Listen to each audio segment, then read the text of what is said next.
할렐루야. 이 시간에도 함께 하나님의 말씀을 사모하여 예배 자리 가운데 나오신 모든 성도님들을 주님의 이름으로 축복합니다. 우리 예배분들과 함께 인사 나누겠습니다. 축복합니다.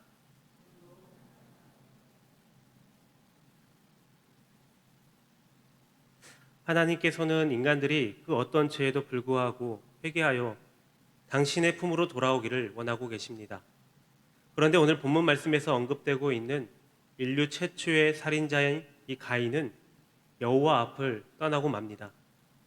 가인은 여호와 앞을 떠나 하나님이 아닌 인간이 주역이 되는 자기만의 세계를 꿈꾸며 척박한 땅으로 나아갑니다. 그리고 거기서 새로운 인간의 문명과 이 문화를 건설합니다. 가인의 자손들은 급속도로 번창해 나아갑니다. 땅 위에 도시를 세우고 각종 문명을 발전시키는 등 눈부시게 발전을 이루어냈습니다. 그 결과 가인의 후예들의 삶은 세속의 삶이 되고 말았습니다. 폭력과 힘만이 난무하는 삶이었습니다. 교만한 삶이었습니다. 가인과 그의 자손들이 건설한 문화는 인간의 힘, 인간의 지혜, 인간의 감정을 바탕으로 해서 이 물질적인 풍요와 세속적인 아름다움과 힘의 논리가 지배하는 물질 만능주의의 사회였습니다. 그러나 그들의 역사에는 여호와 하나님은 없었습니다. 그들은 자신들의 욕망을 쫓아서 인간 중심의 문명을 만들고자 했습니다. 그들이 추구하는 모든 것들은 하나님을 떠나는 것이었으며 인간의 편리와 행복만을 위한 것이었습니다. 그들이 성을 쌓고 철과 노스로 날카로운 무기를 만들며 악기를 만들고 있는 것은 반드시 피 흘림이 요구되는 정복 사업과 압제, 그리고 쾌락적인 삶을 즐겨 했음을 나타내고 있습니다. 이러한 당시대의 폭력과 교만과 타락들의 모습들은 오늘 본문 말씀인 23절과 24절 말씀에서의 이 라멕의 노래를 통해서도 충분히 확인할 수가 있습니다. 하나님의 말씀인 성경은 인간의 교만이 최후의 마지막에 가서는 파괴적이고 부패한 성향을 드러내고 만다라고 말씀하고 있습니다. 하나님이 없는 문화와 문명의 발달은 궁극적으로 인간을 파멸의 길로 인도한다라는 것입니다. 하나님 안에서만 모든 문명과 문화가 인간에게 참된 평안과 참된 만족을 줄 수 있습니다. 오늘 우리는 여호와 앞을 떠나 살아가는 자들의 삶은 어떠한지, 그리고 그들의 결국은 어떠한지를 오늘 본문 말씀을 통해서 함께 나눠보겠습니다. 먼저 첫 번째로 여호와 앞을 떠나는 자들의 모습은 주님의 은혜를 모르는 교만한 행동입니다. 16절, 17절 말씀입니다. 가인이 여호와 앞을 떠나서 에덴 동쪽 놋 땅에 거주하더니 아내와 동침함에 그가 임신하여 에녹을 낳은지라. 가인이 성을 쌓고 그의 아들의 이름으로 성을 이름하여 에녹이라 하니라. 동생을 죽이는 흉악한 범죄를 저질렀음에도 불구하고 하나님으로부터 생명의 안전을 보장받은 가인은 여호와의 낯을 피하여 급하게 여호와 하나님을 떠나게 됩니다. 가인은 하나님께서 베푸시는 그 은혜와 상관없이 그저 하나님으로부터 벗어나려고 했던 것입니다. 하나님의 간섭 가운데서 벗어나고자 했습니다. 그래서 그는 아들을 낳은 후에 성을 쌓기 시작합니다. 가인이 성을 쌓는 것은 범죄한 후부터 생겨나 그 마음을 강하게 지배하고 있었던 이 공포심 때문이었습니다. 가인은 하나님으로부터 죽임을 면하는 표를 받았음에도 불구하고 이를 신뢰하지 못하고 스스로 구원하기 위한 방책을 마련했던 것입니다. 그리고 그는 하나님께서 땅에서 피하여 유리하는 인생을 살아가게 될 것이라는 그 말씀을 인간의 노력으로 대항하고자 했던 것입니다. 이처럼 성을 쌓게 되면은 다시는 방황하지 않게 되리라 생각했습니다. 정착할 수 있을 거라고 생각했습니다. 하나님이 베푸시는 은혜가 아니어도 자신의 힘만으로 살 수 있을 거라고 생각했습니다. 그래서 가인은 하나님의 뜻에서 벗어나 자신이 주인이 되는 삶을 살고자 했던 것입니다. 철저히 하나님의 은혜를 외면한 채 교만한 모습을 보여주고 있습니다. 결국 가인은 동생 아벨을 죽인 후에도 여전히 이 죄악된 삶을 살았다라고 볼 수 있습니다. 그의 인간적인 노력은 계속되었으나 그것은 하나님을 위한 것이 아니라 오직 자신만을 위한 것이었습니다. 우리들의 모습 가운데서도 이처럼 가인과 같은 모습이 있습니다. 하나님께서 매 순간마다 우리에게 은혜를 베풀어 주고 계시지만 우리는 그 하나님의 은혜를 기억하지 못하고 하나님을 떠나 세상을 의지하려는 그런 모습을 보일 때가 있습니다. 하나님이 내 삶의 주인이 되는 그러한 삶을 살아가야 하는데 하나님보다 내가 우선이 되는 삶을 살고 싶은 그 욕망 때문에 하나님을 떠나고 하나님께서 우리에게 그 베푸신 은혜를 외면한 채 내가 원하는 모습으로 살아가려 하는 것입니다. 마치 하나님이 베푸신 은혜들이 자신의 노력으로 이룰 수 있는 것 마냥 자신의 의를 내세우고 자신의 힘을 의지하며 세상적인 방법으로 살아가려 하는 것들입니다. 그래서 하나님을 떠나 자꾸만 자신의 성을 쌓게 되는 것이고 그 성에 만족하며 하나님과 관계없는 삶을 살아가고자 애쓰고 노력합니다. 내가 능력이 되면은 세상적으로 힘을 갖고 있다라면은 하나님이 없어도 잘 살 수 있을 거라 그러한 생각을 갖고 교만한 마음을 갖게 되는 것입니다. 결국 이러한 인생은 실패를 할 수밖에 없습니다. 왜냐하면 우리는 하나님이 없이는 하나님이 베푸시는 그 은혜가 없다라면은 단 한순간도 그 어느 것 하나라도 할 수 없는 존재들이기 때문입니다. 세상에 있는 모든 것들은 하나님으로부터 받지 않은 것들이 없습니다. 나 자신도 물과 대지와 공기와 햇볕도 내가 만든 것들이 아닙니다. 머리털 하나, 세포 하나도 우리들은 만들어내지 못합니다. 태어나는 시간도 죽는 시간도 내가 정하지 못합니다. 절대 자기 소유라고 주장할 만한 것이 우리에게는 단 한 가지도 없습니다. 이렇듯 하나님의 은혜를 망각한 채 교만한 모습으로 삶을 살아간다라면은 그 인생은 망할 수밖에 없는 인생입니다. 교만은 큰 죄악이며 하나님의 나라를 망가뜨리는 거침돌이 될 뿐입니다. 성도 여러분, 가인은 동생 아벨을 죽이는 엄청난 죄악을 하나님 앞에서 저질렀습니다. 게다가 하나님 앞에서 자신이 아우를 지키는 자인이니까라고 하나님께 대한 노골적인 불만을 표현했습니다. 그런데 그럼에도 불구하고 하나님은 이 가인이 불쌍히 여기시고 자비를 베풀어 주시어서 아무도 가인을 죽이지 못하게 표를 허락해 주셨습니다. 그러나 가인은 이러한 하나님의 은혜에도 불구하고 여호와 하나님을 떠나는 더 커다란 죄악을 짓고 말았던 것입니다. 하나님을 떠나서 스스로 이제 내가 하나님이 되어 성을 쌓고 자신의 왕국을 건설하고자 했던 것입니다. 가인은 성을 통해 하나님과 자신을 완전히 단절시키고 하나님이 아니어도 얼마든지 자신의 능력으로 스스로를 지켜낼 수 있다라는 교만한 모습을 보여주고 있습니다. 가인은 스스로를 자신을 지켜낼 수 있다라고 믿었습니다. 그러나 그의 마음 가운데는 참된 평안이 없었습니다. 참된 만족감 또한 없었습니다. 세상이 주는 힘의 논리는 그를 지켜낼 수 없었던 것입니다. 우리에게 참된 만족과 평안을 주는 것은 오직 예수 그리스도 한 분뿐입니다. 주님만이 우리를 보호하여 주시고 지켜주시고 인도하여 주십니다. 그러한 주님을 의지하고 바라며 나아갈 때 주님의 은혜가 우리의 삶 가운데 차고 넘쳐나게 될 것입니다. 그러므로 하나님을 떠나 스스로 살 수 있다라는 그러한 교만을 버리고 주님의 은혜를 항상 기억하면서 주님께 붙들림 바 되어 하나님의 품 안에서 참된 만족과 참된 평안을 누리며 나아가는 저와 여러분들이 되시기를 주님의 이름으로 축복합니다. 이제 두 번째로는 이 여호와 앞을 떠나는 자들은 세상적인 성공을 위해서 하나님의 뜻을 거스르는 자들입니다. 19절 말씀입니다. 라멕이 두 아내를 맞이하였으니 하나의 이름은 아다요 하나의 이름은 실라였더라.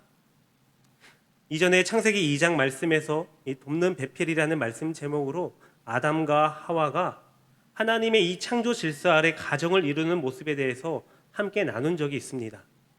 남자가 한 여자와 결혼해서 부부를 이루는 것은 하나님이 정하신 질서입니다. 그런데 가인의 후손인 라멕은 최초로 두 명의 아내를 취하게 됩니다.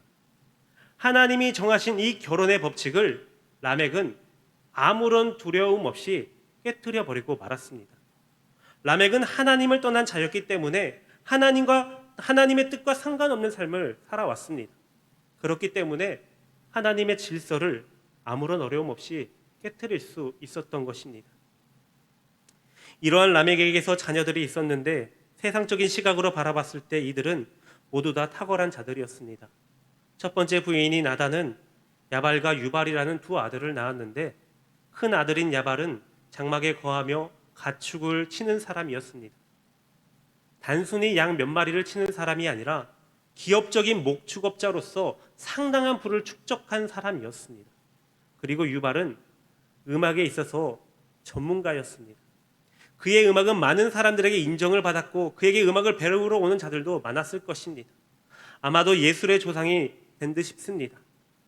또 라멕은 두 번째 부인인 실라에게서는 두발 가인이라는 아들이 있었는데 그는 철과 노수로 각종 기계를 만드는 자였습니다. 다시 말하자면은 쇠를 가지고 쟁기나 칼 등 여러 가지를 도구를 만들어내는 기술자였던 것입니다. 라멕의 자식들은 그 시대에 아주 유명한 자들이었습니다. 큰 아들은 유명한 목축업자이자 부자였습니다. 작은 아들은 음악의 대가였습니다. 그리고 막내 아들은 이미 쇠를 가지고 기구나 무기를 만드는 기술자였습니다.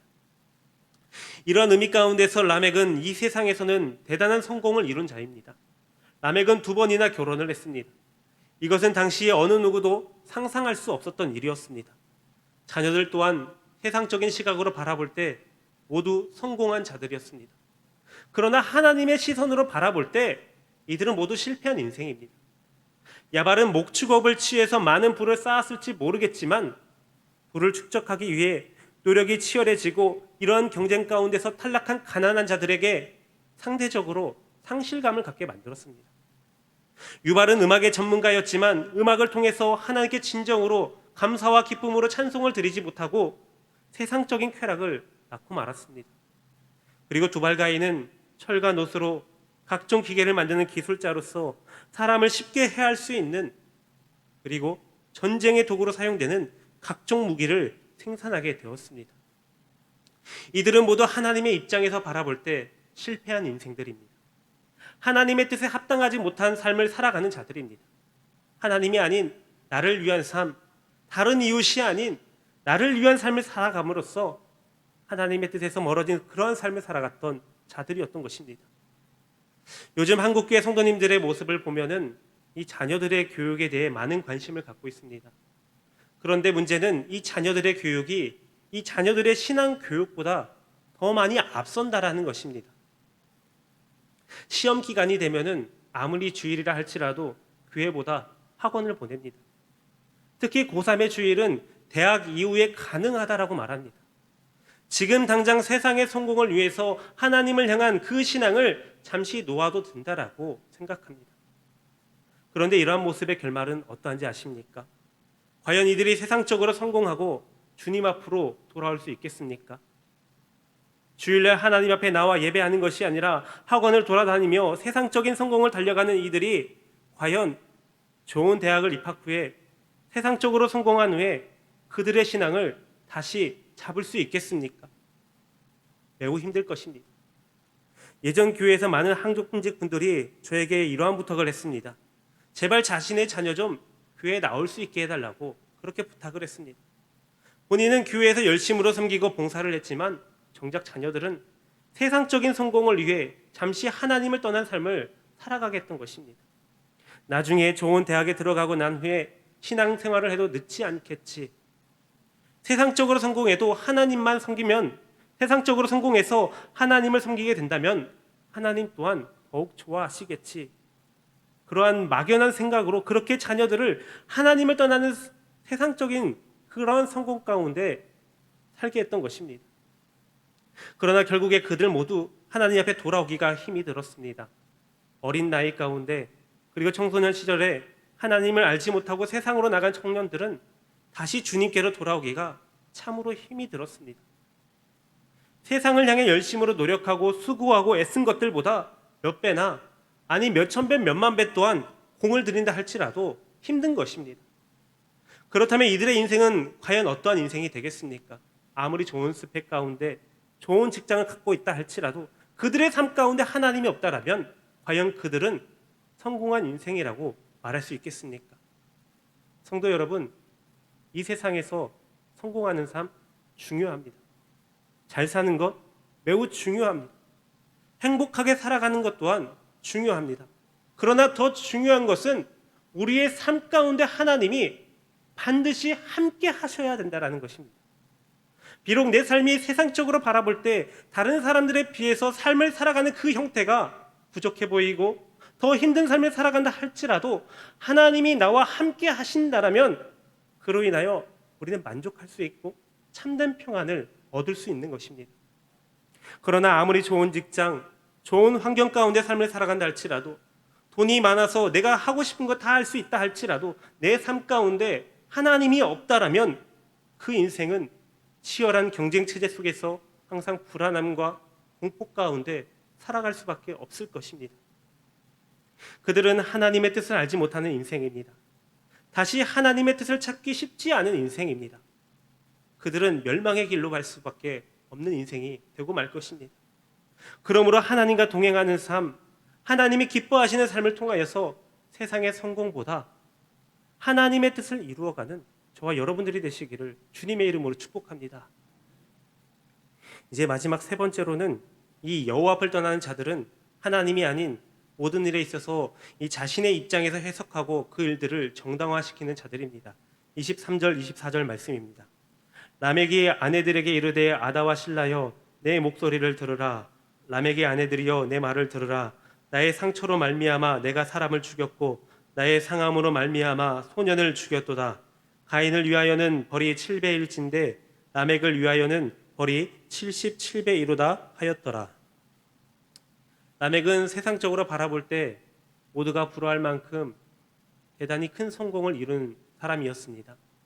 그러나 라멕은 모든 면에서 성공한 사람이었지만 그의 인생의 결말은 살인자라는 최악의 죄악을 저지른 자일 뿐이었습니다. 라멕은 가인과 똑같이 살인을 저질렀습니다. 라멕은 자기 안에 있는 그 분노를 해결할 수가 없었습니다. 그는 자기의 죄가 가인의 죄보다 훨씬 무겁다라는 것 또한 알았습니다. 라멕은 자기의 욕심에 장애가 된다라고 생각하는 자들은 모두 죽이면서 성공을 이루어냈습니다. 라멕은 한 사람이 아니라 여러 사람을 죽인 살인자였습니다.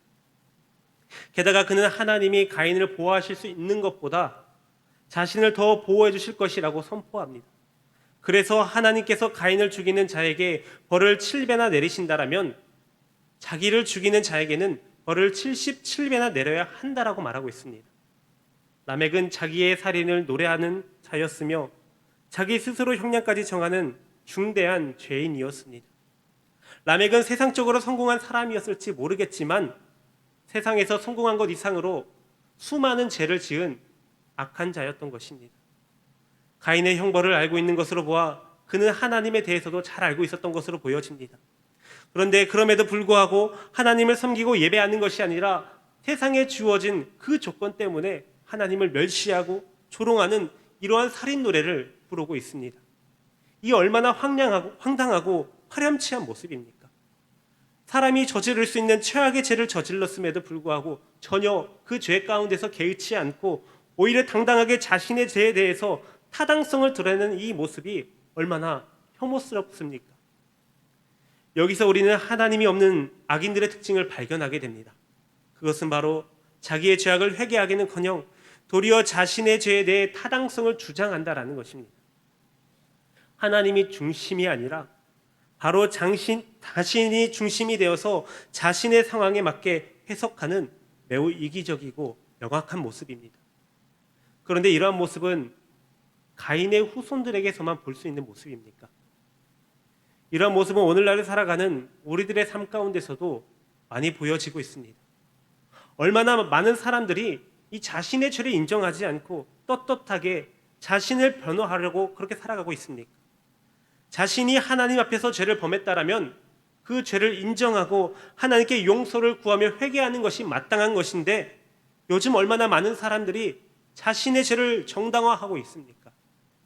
과연 하나님 앞에 있는 자라고 한다면 자신이 죄를 저지르고 나서 자신의 죄를 정당할 수 있겠습니까? 자신의 삶 가운데서 이 자신의 삶의 초점이 하나님이 아니라 자신에게 있기 때문에 죄를 인정하지 않고 마치 죄가 없는 것 마냥 그렇게 살아가고 있는 것이 아닙니까? 우리는 모든 일에 있어서 나의 환경과 상황에 맞춰가는 것이 아니라 세상적인 시각 가운데 맞추는 것이 아니라 하나님이 보시기에 그 행위가 악한 것인지 그렇지 않은 것인가를 확인해 볼 필요가 있습니다.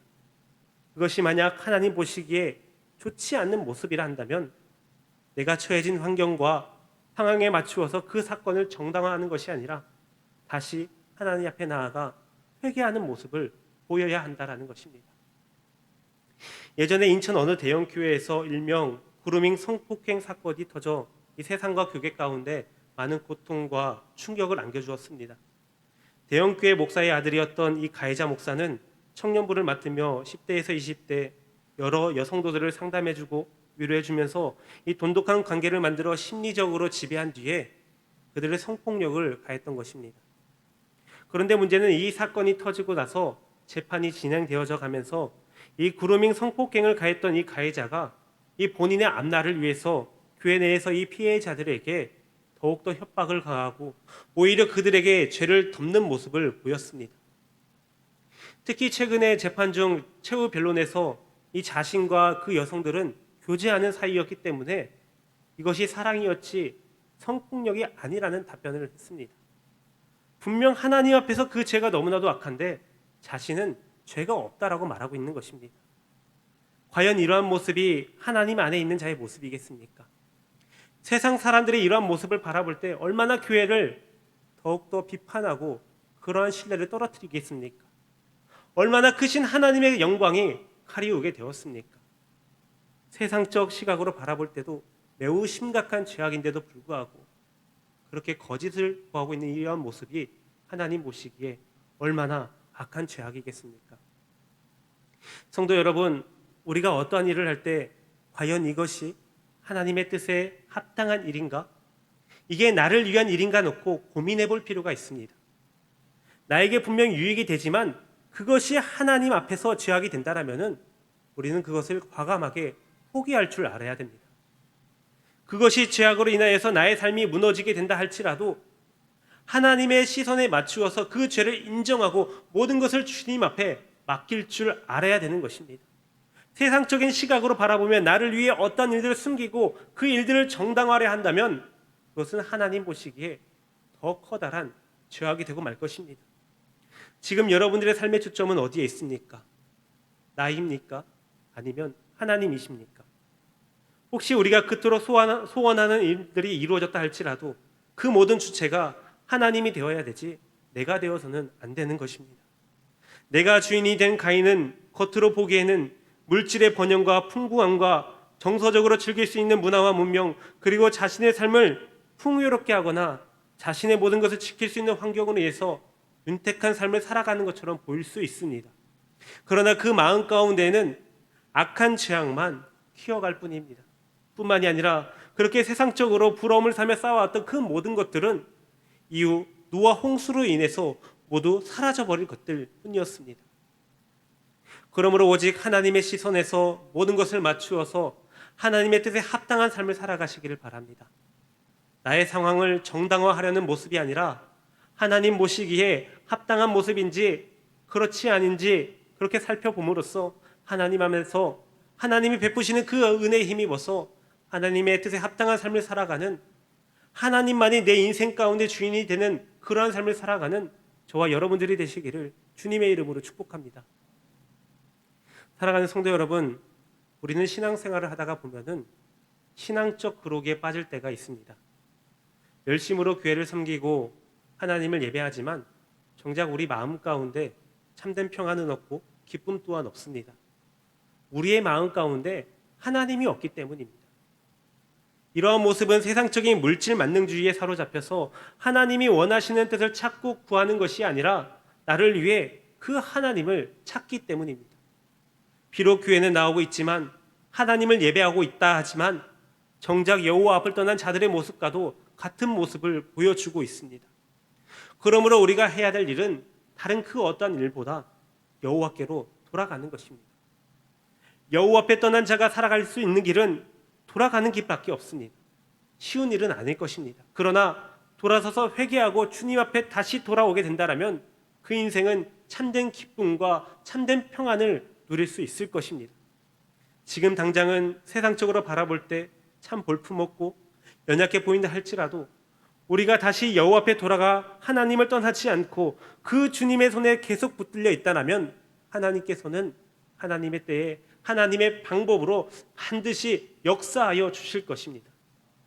우리는 하나님 없이는 죽을 수밖에 없는 연약한 존재들입니다. 하나님이 없다라면은 이 세상 가운데 사로잡혀서 무너질 수밖에 없는 존재들입니다. 그러므로 여호와 앞을 떠나지 않고 하나님께 붙들림 바 되어서 오직 하나님만을 의지하여 세상이 주는 만족이 아니라 주님이 주시는 참된 만족과 진정한 행복을 누리며 살아가는 저와 여러분들이 되시기를 주님의 이름으로 축원합니다. 함께 기도하겠습니다. 하나님 감사합니다. 오늘도 우리에게 말씀하여 주시고 그 말씀에 힘입어 살아갈 수 있도록 인도하여 주시니 참 감사합니다. 항상 주님께 붙들림 바 되어서 하나님의 말씀에 힘입어 살아가는 복된 하나님의 백성들이 되게 하여 주옵소서. 거룩하신 하나님, 우리는 때론 세상을 살아가다 보면은 하나님이 아닌 나 자신을 위한 삶을 살아갈 때가 참으로 많습니다. 그래서 하나님이 베푸시는 은혜는 항상 잊은 채 나의 욕심과 욕망을 채우기 급급했습니다. 매 주일마다 교회에 나와 예배하고 또 이렇게 주중에도 주님의 말씀을 사모하여 주님의 말씀을 듣는다 할지라도 하나님의 뜻을 구하기보다 나 자신의 안위와 내 자신의 환경을 해결하기에 급급했습니다. 주님을 찾기보다 세상의 방법을 선호했고 주님을 찾는다 할지라도 주님의 뜻을 구하기보다 하나님의 내 뜻에 맞추어 주기를 바래왔습니다. 작은 시련부터 커다란 환난까지 우리에게 어려움이 닥치게 되면은 주님보다 나의 삶을 더욱 우선시했습니다. 게다가 하나님께서 매일 매 순간 감당 못할 은혜를 퍼부어 주심에도 불구하고 그것이 마치 나의 의로 이루어진 것 마냥 주님의 은혜를 왜곡한 채 교만한 모습으로 살아왔습니다.